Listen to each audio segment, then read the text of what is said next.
24 ঘন্টার কাছাকাছি সময় পেরিয়ে গেল, এখনো পর্যন্ত যে আসামি পুলিশের হাত ছাড়িয়ে পালালো তার হদিশ কি মিলল? দেখো, একেবারেই পাওয়া যায়নি। এবং যেটা জানা যাচ্ছে যে গতকালের এই ঘটনার পর রাতভর বিভিন্ন জায়গায় তল্লাশি চালানো হয়েছে, বিশেষ করে বিহার সংলগ্ন বেশ কিছু জায়গাতে।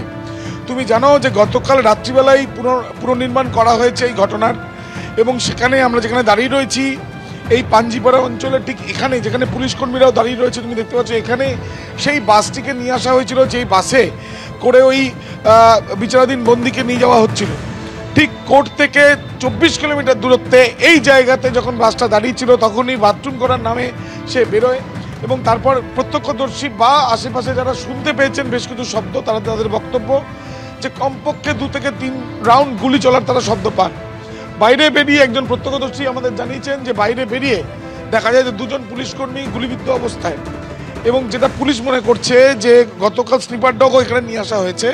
ঠিক এই জায়গায় ঘটনার পর ইতিমধ্যে তুমি দেখছো পুলিশের তরফ থেকে গুলি, অন্য কোনো গুলির খোল পাওয়া যায় কিনা, মানে 3 রাউন্ডই গুলি চলেছে না আরো বেশি রাউন্ড গুলি চলেছে, সেটাও দেখার প্রক্রিয়া কিন্তু তাদের তরফ থেকে এখনো পর্যন্ত চালানো হচ্ছে।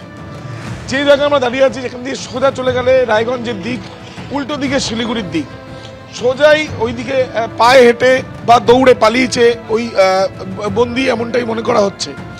অন্যদিকে পুলিশের একটা আশঙ্কা যে যখন তাকে আদালত থেকে নিয়ে আসা হচ্ছিল তখনই তার হাতে আগ্নেয়াস্ত্র এসছে, যেটা সে কোনো রকমভাবে কোনো চাদরে, তার পরনে থাকা চাদরে লুকিয়ে এনেছিল।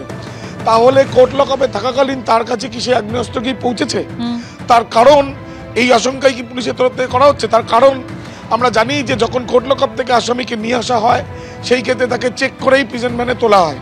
এই সমস্ত বিষয় খতিয়ে দেখার জন্য ইতিমধ্যে এখানে যে সিসিটিভি ক্যামেরা রয়েছে আন্ডার কনস্ট্রাকশন বিল্ডিং এর, সেই সিসিটিভি ক্যামেরার ফুটেজ সংগ্রহ করেছে পুলিশ। এখন দেখার বিষয় এই আসামির খোঁজ পায় কিনা পুলিশ, এবং তার সঙ্গে সঙ্গে এই ঘটনায় যে 2 জন পুলিশ কর্মী গুরুতর আহত তাদেরও চিকিৎসাধীন, তারাও তাদের মধ্যে একজনের 2টো গুলি লেগেছে বলেও জানা যাচ্ছে।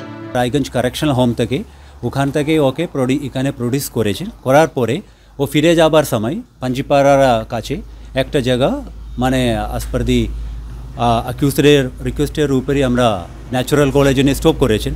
ও সময়টা ও আসামি আমাদের পুলিশের উপরই अटैक করে ও পালিয়ে গেছে।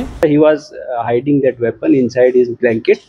इसका हम लोग इंक्वायरी कर रहे हैं कि करेक्शनल होम से आर्म्स आया है या कोर्ट में कोर्ट के प्रोटेक्शन के समय उसके पास आया है, उसके ऊपर हम लोग ऑलरेडी इन्वेस्टिगेशन कर रहे हैं।